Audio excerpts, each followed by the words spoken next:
फार मतदानाला लोक बाहेर आले त्याचं एक भीती जे गव्हर्नन्समध्ये असतात त्यांना असतं. कमी मतदान झालं म्हणजे जो सत्तेवर पक्ष आहे तो कदाचित रिपीट होईल.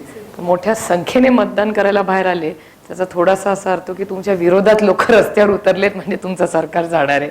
It is a very simple analysis. त्याच्यामुळे फार लोकांनी उत्साह दाखवावा दरवेळीस असं मला जरा चिंताजनक वाटतं. पण त्याचा ना लाईटर नोट. पण ऑनेस्टली माझ्या स्वतःच्या मतदारसंघात 30% मतदान झालं होतं लोकसभेला. It is so frustrating. म्हणजे लोकांनी यायला पाहिजे. पण तुम्ही बघाल जर तुम्ही सगळ्या सिस्टम्समध्ये बघितल्या मुंबईसारख्या ठिकाणी असेल सगळ्यात कमी मतदान एनिवे होतं. पण ग्रामीण भागात तुम्ही बघाल तर सगळ्यात जास्त मतदान कारखाना जिल्हा परिषद पंचायत समितीला होतं. त्याच्यापेक्षा कमी मतदान आमदारकीला होतं आणि त्याच्यापेक्षा कमी खासदारकीला होतं. कारण का सगळ्यांना वाटतं दिल्लीचा आमचा काय संबंध. तर सगळ्यात कमी मतदान खासदारकीला होतं. समुदायासमोर भाषण करायचं असतं त्याची तयारी तू कधी करतेस आणि कशी करतेस? तुझं पहिलं भाषण कुठलं होतं? मी आता नाही तयारी करत. आता मी फक्त पार्लमेंटच्या भाषणाची तयारी करते. पार्लमेंटला मी कधीही बिना अभ्यास करता बोलत नाही. कधीही नाही. एक तर ती भाषणं रेकॉर्ड होतात.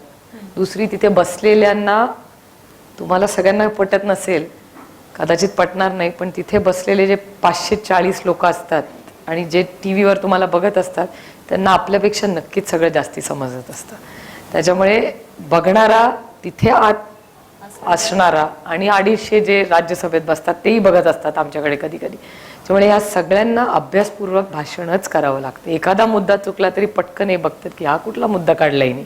त्याच्यामुळे त्या ऑडियन्सला फारसं समजत नाही असा गैरसमज आमच्या क्वेश्चन आवरच्या वागण्यामुळे बऱ्याच जणांचा असतो आणि तो गैरसमज आहे.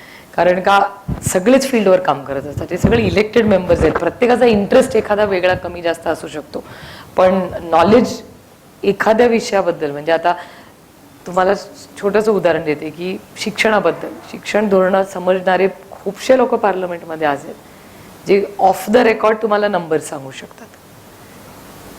त्याच्यामुळे तिथे विचार करून अभ्यासपूर्वकच भाषण पार्लमेंटमध्ये करायचं असते.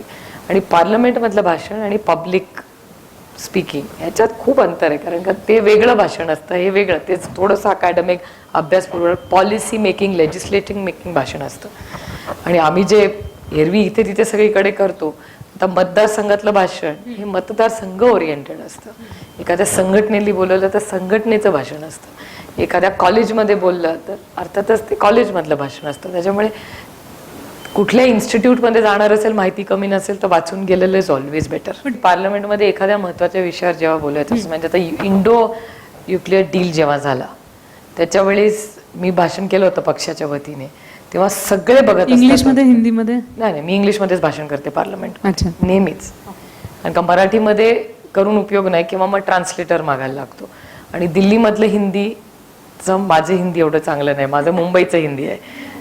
त्याच्यामुळे तू म्हणलं तर तिकडे ते असे डोळे वटरून बघतात. त्याच्यामुळे तिथे आप म्हणावं लागतं. आणि तेव्हा त्याच्यामुळे मी पार्लमेंटमध्ये महत्त्वाची भाषणं सगळी इंग्लिशमध्येच करते. आणि तुझी भाषणं लिहिण्यामागे तुझा हातभार असतो का तुझ्या टीमवर्कचा? नाही नाही मी स्वतःच माझी भाषणं लिहिते. फक्त अभ्यासात लो डाऊन करायला माहिती करायला अर्थातच लोक असतात किंवा थिंक टँक्स दिल्लीमध्ये खूप माहिती असते. म्हणजे एखादा बिल असेल तर बिल वाचून त्याची सगळी माहिती प्रोज अँड कॉन्स आणि तुमच्या पक्षाची लाईन आणि युपीए सरकारची लाईन त्याच्यामुळे सगळ्याचा अभ्यास करून लेजिस्लेशन करावं लागतं आणि भाषण करायला लागतं. कर्तबगार मुलगी आहेस का जास्त जबाबदार बायको आहेस? मी एक जबाबदार आई आहे एवढं मला माहिती आहे. बाकीचं नाही माहिती. नमस्कार मॅम. मला तुम्हाला माझ्या मुलांचं काय मत आहे मला माहिती नाही. मी हिंमत नाही केली विचारायची. माझी आई एक अत्यंत इंडिपेंडंट स्ट्रॉंग माइंडेड बाई आहे. अतिशय ती 45 वर्ष माणसावर राहिली आहे त्याच्यामुळे ती घट्ट असणारच एकतर. आणि माझी आई एका एवढ्या मोठ्या माणसाबरोबर ज्याला समाज मोठा म्हणतो ह्याच्याबरोबर राहून स्वतःची आयडेंटिटी माझ्या आईने ठेवली आहे. माझी आई फक्त म्हणजे अजूनही माझी आई टॅक्सीनी गावभर जर गाडी नसली तर जाऊ शकते. एक अत्यंत इंडिपेंडेंट आहे आणि ती कधीच माझ्या वडिलांच्या शॅडोमध्ये राहिलेली नाही. माझी आईला आमच्या पक्षातले पण बरेच लोक ओळखत नाही. तिची स्वतःची आयडेंटिटी आहे ज्याचा अभिमान तिला आहे. तिचा काय संबंध? नाही, माझं आईचं म्हणणं आहे ते तुमचं करिअर आहे. तुम्हाला प्रमोशन मिळालं गुड फॉर यू, तुम्हाला डिमोशन मिळालं गुड फॉर यू. एखाद्या कुठल्याही बायकोला कशी येईल मी आता आले 10 वर्षापूर्वी. आता एवढी 30 वर्षाच्या मुलीला कोण सांगणार की काय करायचं आणि काय नाही सांगणार. तुला जेव्हा तू काम करत असतेस समजा तुझ्या दादांबरोबर बाबांबरोबर, तेव्हा असे क्षण येतात का की व्यक्तिगत भावनांची सरमिसळ होते? तुला तुझ्या बाबांच्या तब्येतीची काळजी वाटते, कधी कधी असं वाटतं की नको त्यांनी एवढे आवेशपूर्ण काम करायला? नाही, असं मला कधीच वाटत नाही. याचं कारण की त्यांनी काम केलं नाही तर ते आजारी पडतील, त्याच्यामुळे त्यांनी काम केलेलंच बरं. आणि बेसिक काळजी जी एखाद्या बहिणीला किंवा मुलीला वाटते तेवढी मला पण वाटते. आणि आम्ही नॉर्मली पब्लिक डिस्प्ले करत नाही त्याचा. कधीच दिसला नाहीये, कारण एरवी आम्ही पक्षाच्या कार्यक्रमात एकमेकाला ओळख पण देत नाही. ठरवून का? कारण खूप ठरवून असं नाही, प्रोफेशनल सिस्टम. तिकडे का आम्ही नातेवाईक म्हणून जात नाही. कारण पाहताना छान वाटतं किती की अमिताभ बच्चन आणि अभिषेक बच्चन घरून एकत्रच आलेले असतात, पण तरी स्टेजवर गेल्यावर एकमेकांना मिठ्या मारतात. तर ते ऑडियन्सला बघायला मजेदार वाटतं की पवार फॅमिली अतिशय प्रायव्हेट आहे. आमचे कुठलेही हॅपीनेस आणि सॅडनेस हे इमोशन्स आम्ही कधीच पब्लिकली दाखवत. आमची फॅमिली जरा कोल्ड आहे. तुम्ही पॉलिटिक्सला तुमच्या प्रत्येक स्टेजवर पॉझिटिव्हली कसं घेता?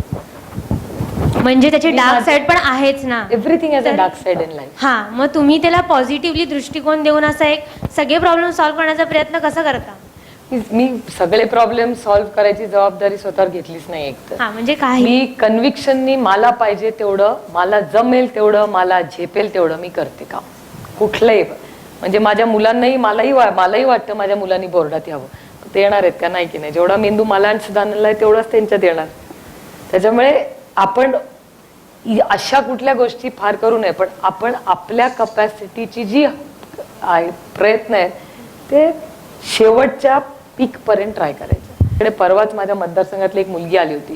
तिला 9वी मध्ये एक ऍडमिशन, तिचा फोटो पण माझ्याकडे आहे. ती आणि तिची आई आली होती. सर्वसामान्य घरातल्या होत्या. त्या आल्या. त्या मुलीची ऍडमिशन माझ्या एका फोनवर झाली. दुसऱ्या दिवशी त्या येऊन मला थँक्यू म्हणल्या, जे आमच्या फ्रेटर्निटीमध्ये होत नाही.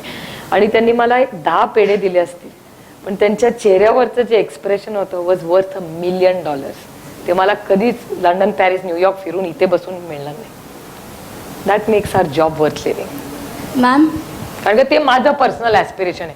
तुम्ही उद्या म्हणाल तुम्ही हेच कॉन्ट्रीब्युशन 100 लोकांसाठी पॉलिसी म्हणून करू शकाल, it is also an option. पण तो त्यांचा ड्रीप. त्याच्यामुळे प्रत्येकाचे आपले जे to do it by conviction, whatever your heart wants you should follow it. मला सांगू, माझा देवावर विश्वास आहे, माझ्या आईमुळे एकतर. पण मी देवाबद्दल जास्ती पब्लिकली काही बोलत नाही. याचं कारण अंधश्रद्धा आपल्या देशात इतकी आहे की उद्या मला म्हणतील आपल्या घरात बसा आणि आपलं देवाचं नाव घ्या, मी पुढची लोकसभा निवडून येईल. तसं होणार नाही. आणि अंधश्रद्धा जेन्युअनली आपल्याकडे खूप आहे. म्हणून मी स्वतः तो कायदा व्हावा असं तुला वाटतं का? कारण गेली जरूर अनेक व्हावा. वर्ष प्रयत्न म्हणजे चालू आहे. लोकांची फसवणूक होऊ नये एवढ्यासाठी व्हावा. आणि कुठला रिलिजन तुम्ही कशावर विश्वास ठेवायचा किंवा कुणामध्ये फेथ दाखवायची हा तुमचा इंडिव्हिज्युअल प्रश्न आहे. म्हणून मी जास्ती करून म्हणजे माझ्या स्वतःच्या मतदारसंघात गणपती ह्याला सगळ्यांना जात नाही. कारण का मला देवाला वापरून माझं हे पॉलिटिक्स नाही करायचं. I think it's wrong. कारण का जर मला खरंच देवावर विश्वास असेल तर मी राजकारण माझ्या देवावर नाही करणार.